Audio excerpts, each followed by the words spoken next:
The Prime Minister, dear colleagues, ladies and gentlemen, I am delighted to be in brotherly Pakistan, and I express my gratitude for the warm hospitality extended to me and our delegation.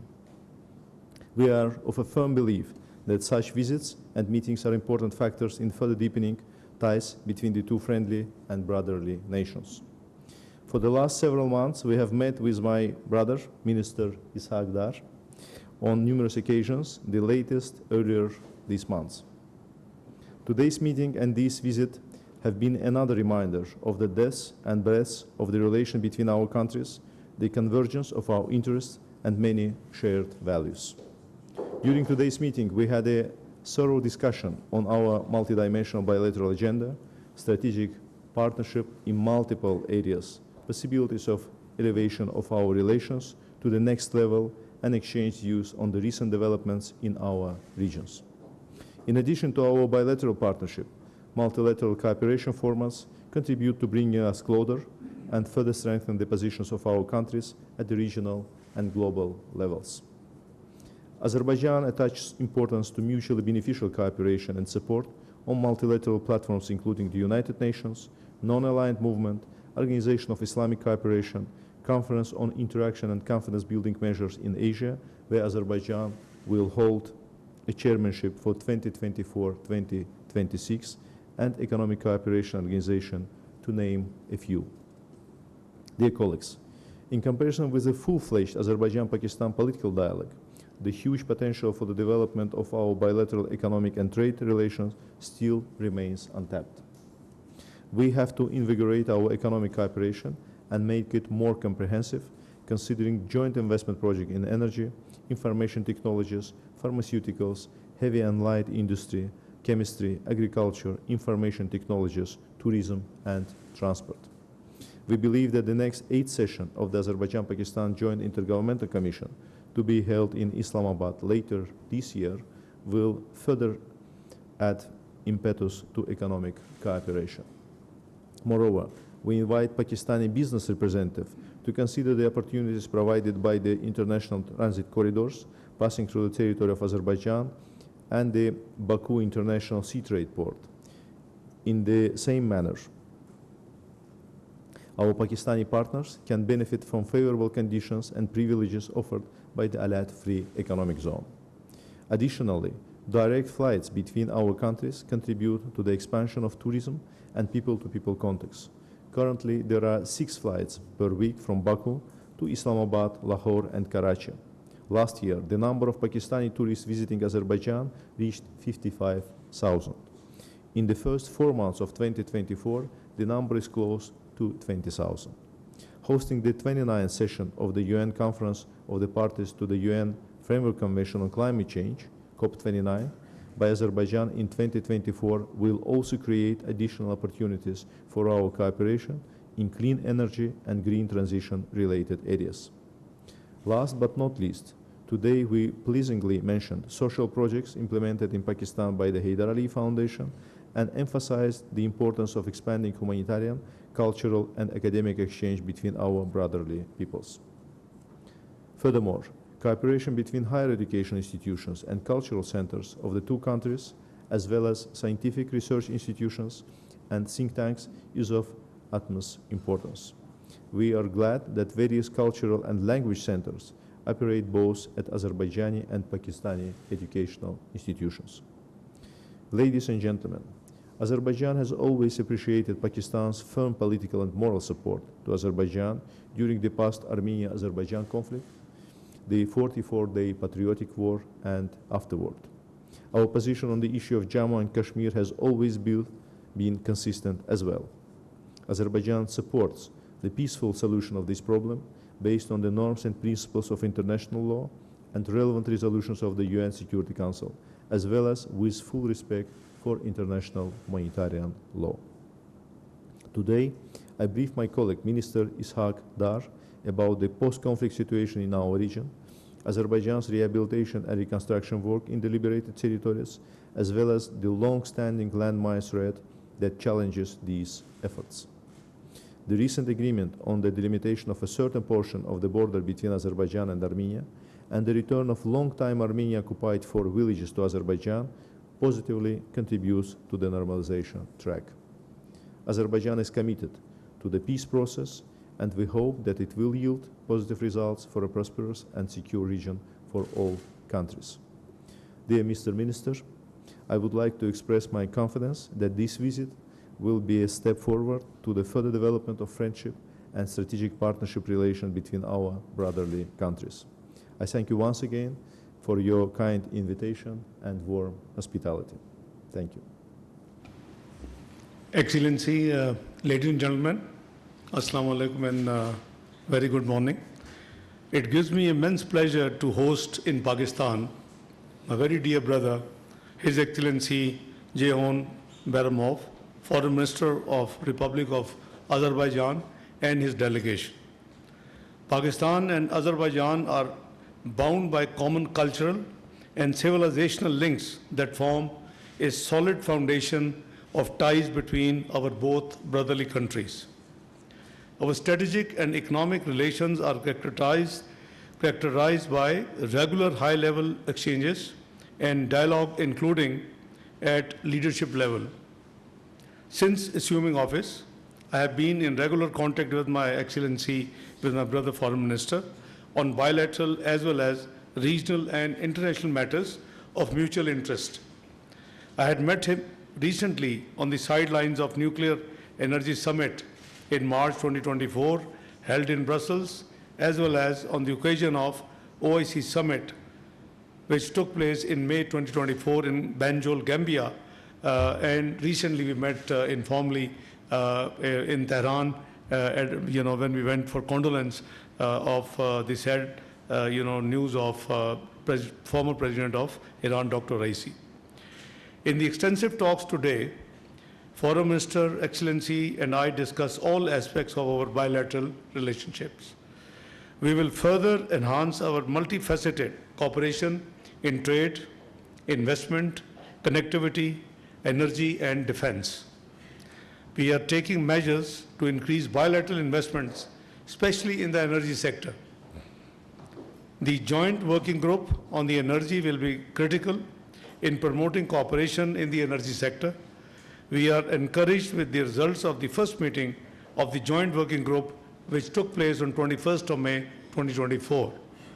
Ladies and gentlemen, we will enhance parliamentarian exchanges. We will strengthen cultural cooperation and promote people-to-people exchanges, including between students, academia, businessmen, and tourists. Our two countries will bolster cooperation in climate action and renewable energy sector. We congratulate our brother country, Azerbaijan, for winning the bid for hosting COP29 event in the beautiful city of Baku. In our meeting today, I told His Excellency the Foreign Minister that Pakistan will fully support Azerbaijan during its presidency of COP29. We also discussed our cooperation at multilateral fora and regional and global developments, including the concerning developments in Gaza. Both our countries are firm supporters of multilateralism and to uphold the international law. Pakistan and Azerbaijan have a long history of collaboration at multilateral fora. We would continue to support each other in the future as well, including at OIC and ECO.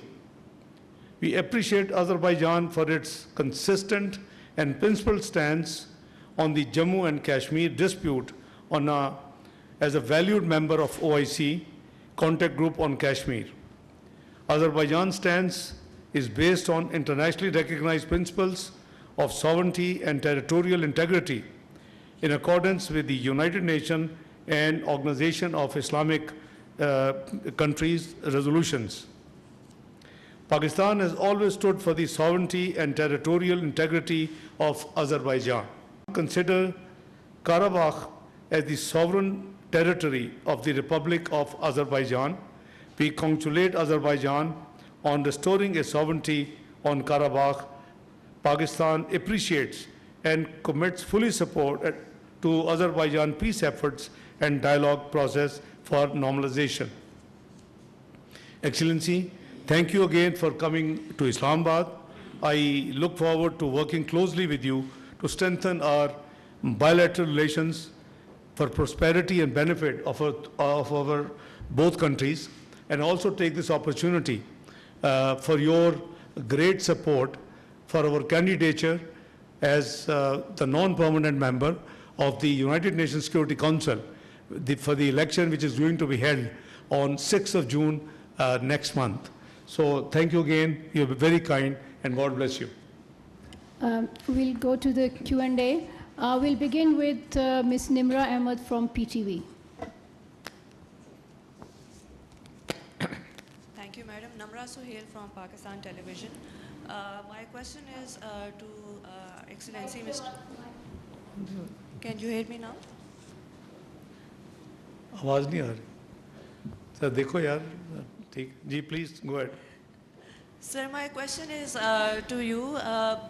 Mr. Foreign Minister, you've made your statement about extensive statement on government-to-government contacts between the two brotherly countries. My question to you is, what about what are we doing to promote people-to-people exchanges between the two brotherly countries of Pakistan and Azerbaijan?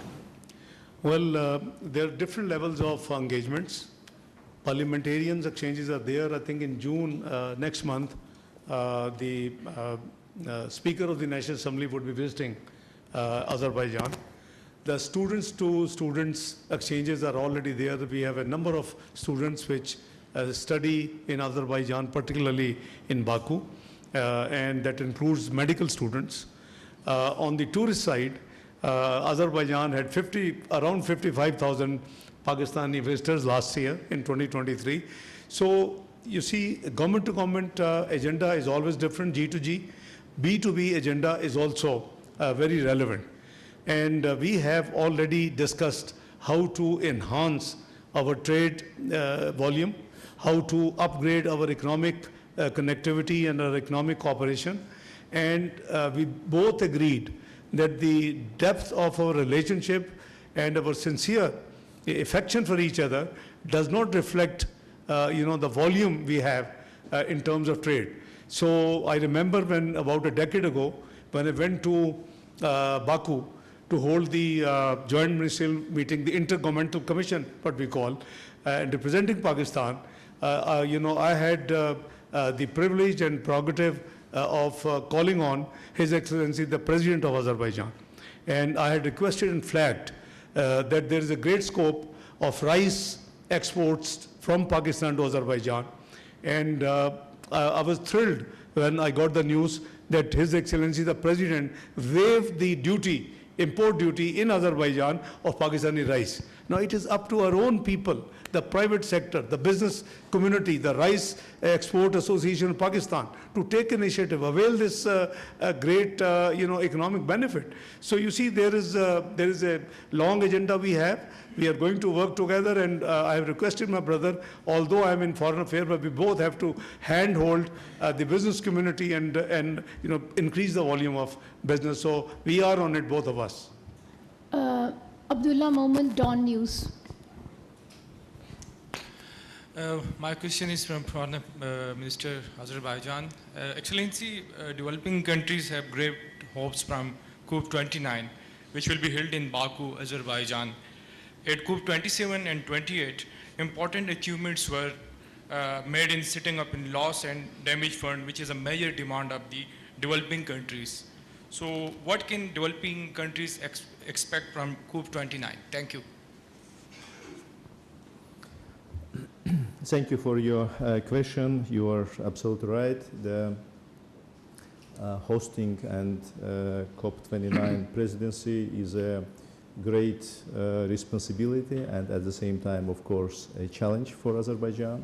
Relating to your question, Azerbaijan is also a part of the developing world. We very well understand, of course, the challenges of developing world. We were the very strong advocates of a global South interest during 4 years of our chairmanship in non-aligned movement. But at the same time, we also should take into account that the COP presidency has, some specific. Your role as a COP president is to navigate among 198 parties, because in order to get the successful outcome documents, you have to get a consensus among all parties. Some of them are part of the developing world, some of them are part of the developed world, and in order to keep this role in a right way, you have to be inclusive, you have to be neutral and transparent. At the same time, we believe that the Azerbaijani co-presidency, this is a great, let's say, news and opportunities for the developing countries, because, as I said, we very well understand the challenges of developing countries, and of course, all of them has their own challenges. We are very well aware about the challenges of Pakistan. I mean, from a climate change point of view, we remember the recent devastating flood in Pakistan, and from this perspective, of course, Azerbaijan will do its best. So there is the outcome documents provide, let's say, necessary resources. I mean, both financial resources in order to tackle these challenges for the developing countries, including Pakistan, in order to help to, let's say, to promote adaptation needs of these countries, early warning systems create, and other means of, support, meaning both technical and training capacities in the relevant, let's say, areas. And at the same time, of course, we are hopeful that Pakistan will also help us in terms of, during the negotiation processes, so that the Baku COP will be the really true, the really success story. I just add a few words to what my Excellency brother has said. I have flagged to my brother and to his delegation, the situation of Pakistan vis-a-vis climate change. Our emissions are less than 1%, and we are one of the most 7 vulnerable countries on the globe vis-a-vis climate change. I have also flagged to my dear brother that the flash floods 2022 caused $34 billion worth of losses to Pakistan, unfortunately. This was worked out not by Pakistan alone, but UNDP, Asian Development Bank, EU, World Bank, etc. So you see the deal with this, this menace, I would call, the climate change issues, you need climate finance. And we both agreed that we should work very hard. As Azerbaijan has the chair and presidency, we should try to mobilize the resources. It's easy to say that climate, change affected countries should go for what they call 4RF based, constructions and rehabilitation and resilient particularly. But it needs money, it needs finances, huge finances. Pakistan has afforded, but despite a very meaningful, but I would say relatively small, commitment from global community in Geneva post-floods. We are still, looking after and taking care of all those, post-climate works and reconstruction, rehabilitation work. So, what we need is that on climate change subject, we should all get together, particularly the developing countries, and make sure that a very, robust fund is available. The multilateral development institutions are there in case of, God forbid, this calamity. I'm not talking only Pakistan. Anybody who suffers because of the climate change, I think it is a fair expectation from the developing countries and suffering country particularly, to have all other countries, particularly those who contribute more in this emission business, to contribute financially, so that to take care of the problem, financial problem at least, as a consequence of the climate change. Please, thank you. Mr. Khalid Mahmood, Express News. My question to Dar Sahab. Dar Sahab, the situation in Gaza is deteriorating daily basis. What can be done to end this war? Do you discuss this issue in the meeting? We have discussed this issue in detail, not only in today's meeting, but I think we both echoed the same feeling, the same concerns just last month in Banjul in the OIC 15 summit. You see, the situation is obviously very concerning for not only for Pakistan and Azerbaijan, but it is a great concern to all entire Muslim Ummah. Look at what has happened now to Rafah. So where is the international law? Where is the UN resolutions?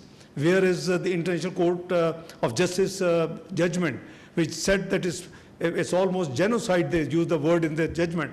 So you see, this is most unfortunate that one country is caring two hoots about the international law, the United Nations Security Council resolution, the OIC resolutions, and it's just moving on the way. So we have discussed, we have shared our concern, and we are actually doing whatever, do the diplomatic work on this subject, both of us. Brother, you'd like to add something?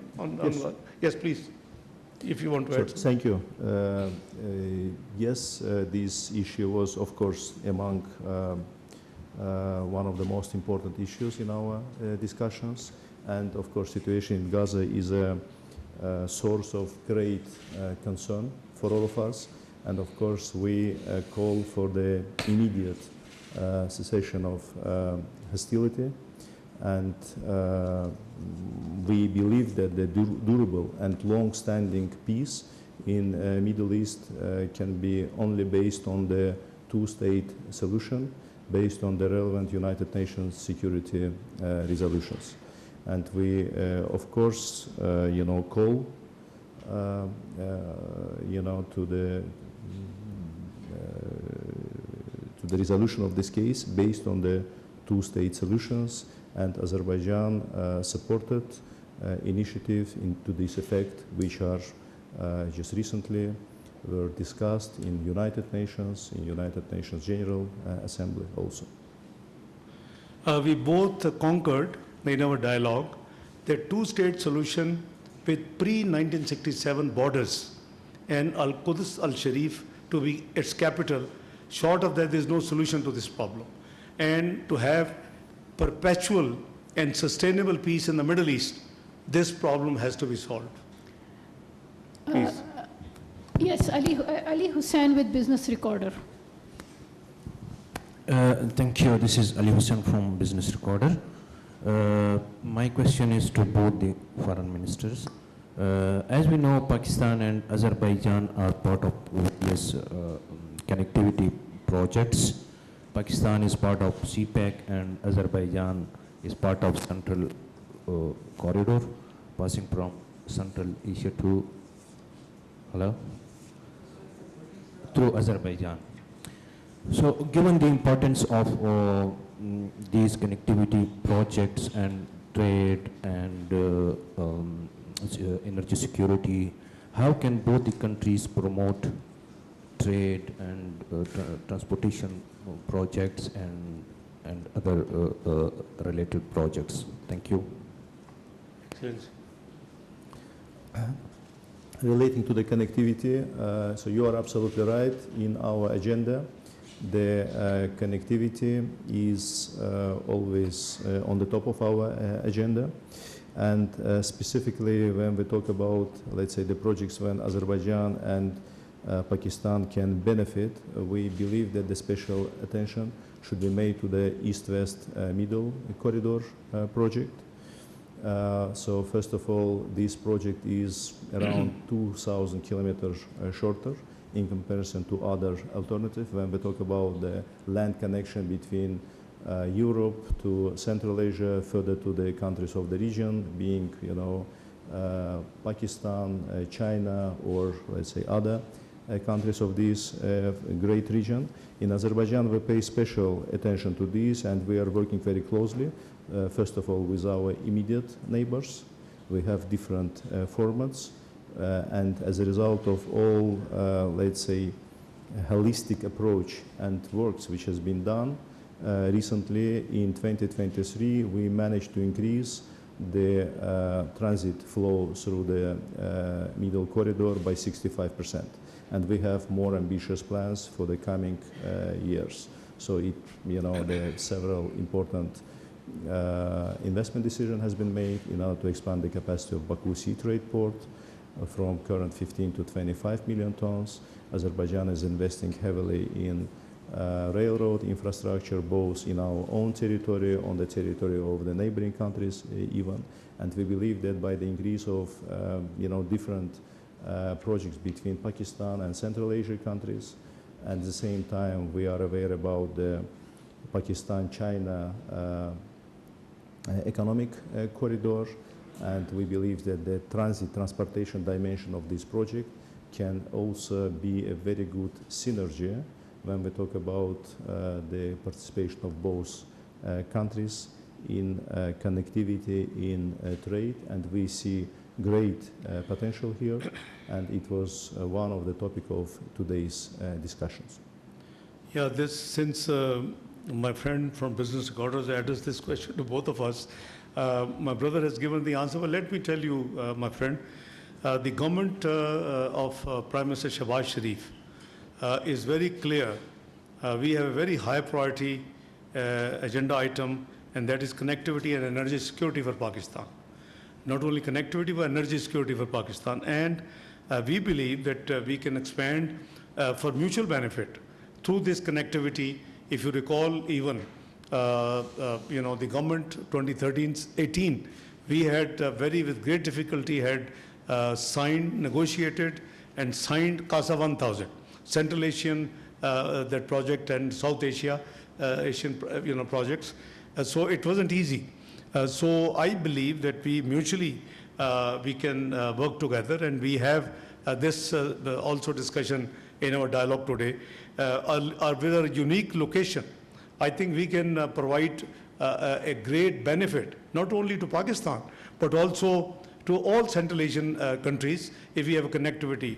We have on the one side Karachi port, we have a Gwadar port, so the linkages between us, not only between and among us, the linkages with East China and with other South Asian countries will also be possible.